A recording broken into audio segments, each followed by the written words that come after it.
Crâne de Patrick de Clercq.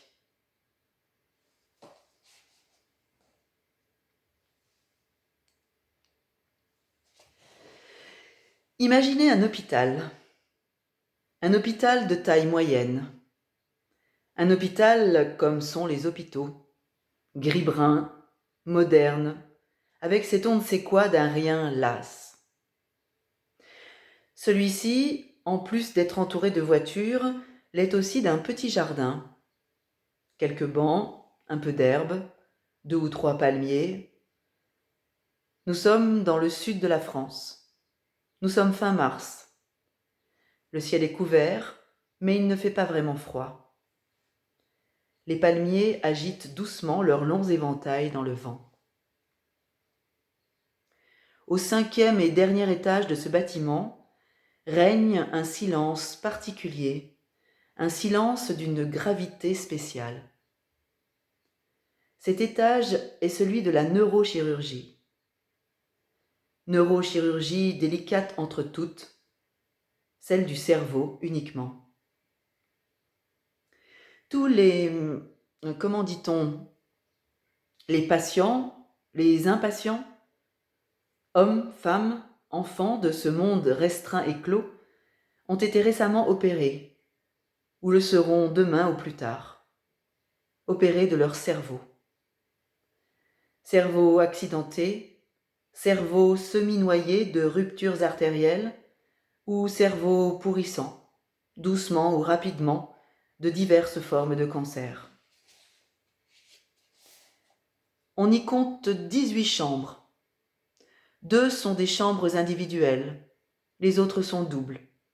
L'ensemble peut donc recevoir 34 malades exactement.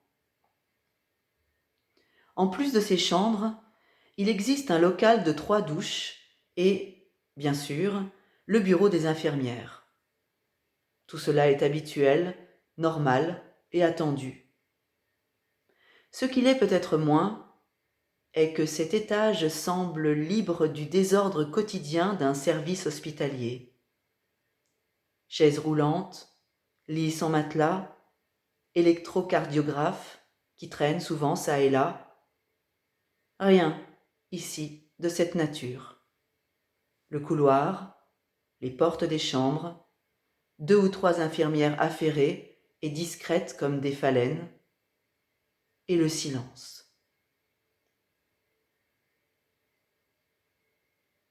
Le silence.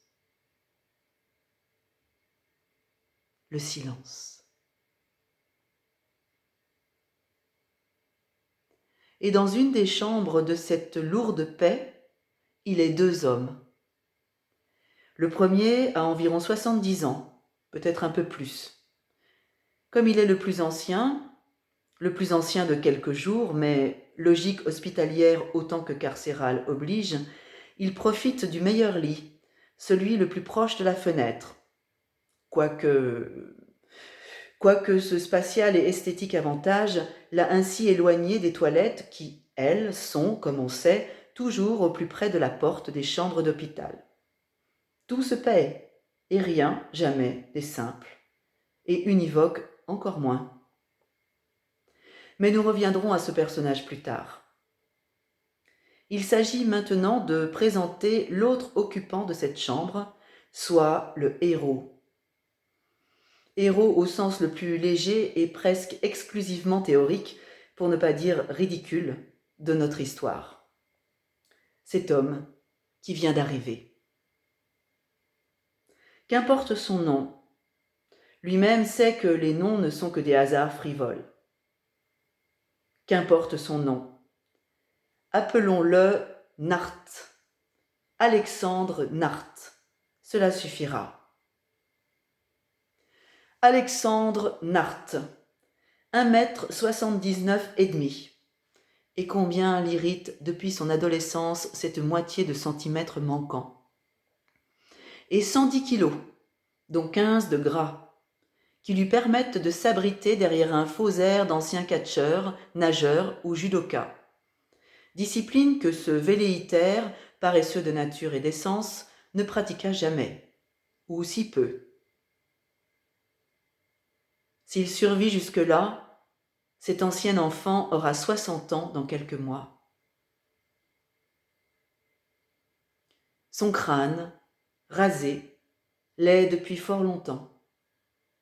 Sa barbe, elle, ne l'est que depuis ce matin même.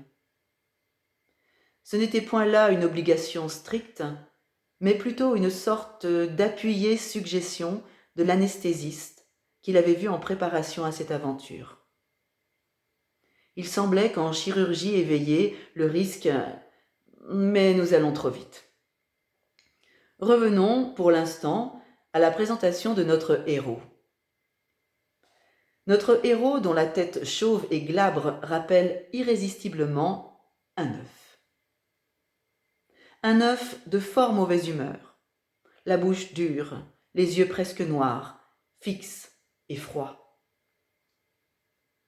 Couché sur son lit, habillé comme peut encore l'être un quelconque membre de la normalité générale, il se caresse de temps en temps, du dos de la main, une joue, dont il n'a pas senti la peau nue depuis ses 20 ans.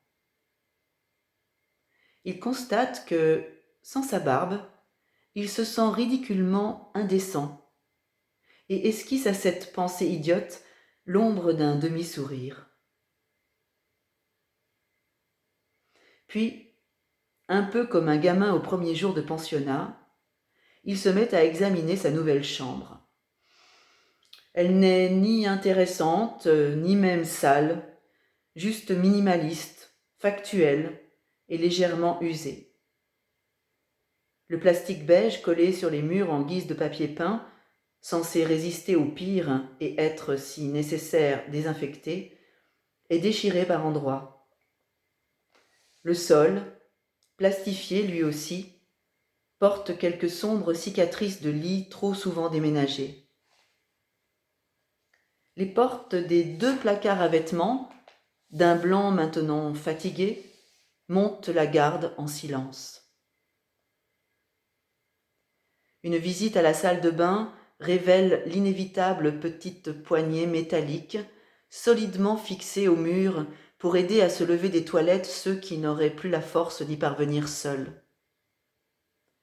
Cet humble et utile objet, Narth, en urinant debout, noblesse oblige, le regarde avec une haine sauvage et se dit que, lorsqu'il en sera là, il conviendra d'agir décidément.